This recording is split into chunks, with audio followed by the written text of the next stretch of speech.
Bonjour. Quiconque accueille en mon nom un enfant comme celui-ci, c'est moi qui l'accueille. Et celui qui m'accueille, ce n'est pas moi qui l'accueille, mais celui qui m'a envoyé. Quiconque accueille en mon nom un enfant comme celui-ci, c'est moi qui l'accueille. Et celui qui m'accueille, ce n'est pas moi qui l'accueille, mais celui qui m'a envoyé. Ces paroles de Jésus citées dans l'évangile de Marc au chapitre 9 nous parlent d'accueil, d'enfant, et opèrent une curieuse translation entre la personne accueillie, Jésus, et Dieu lui-même.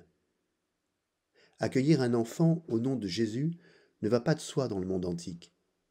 Dans la Palestine de l'époque, mais aussi dans le monde gréco-romain, l'enfant n'est pas digne d'attention avant qu'il ne sache parler, avant qu'il commence à développer ses capacités de raisonnement, vers 7 ans environ.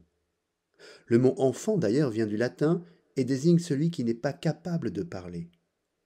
Sans grossir le trait, on pourrait dire que l'enfant ne devient une véritable personne qu'à partir du moment où il devient puer, qui a donné l'adjectif puéril, qu'à partir du moment où il est capable d'argumenter. Les paroles de Jésus sont donc novatrices, puisqu'elles mettent en parallèle l'accueil d'un enfant et l'accueil de sa propre personne. Elles nous disent que dans le royaume de Dieu, les hiérarchies, les catégories sociales sont bouleversées. Le petit devient le grand devient petit. Le pauvre est riche, le riche devient pauvre. Ces contrastes sont le propre de l'annonce des temps derniers. Ils sont le propre du dévoilement de la vérité du monde, de ce que la pensée sémitique appelle l'Apocalypse. Revenons sur le déplacement opéré par Jésus. Celui qui m'accueille, ce n'est pas moi qui l'accueille, mais celui qui m'a envoyé. Ces paroles nous disent quelque chose de l'agir chrétien. Les gestes que nous posons durant notre vie terrestre vont au-delà de leur portée immédiate.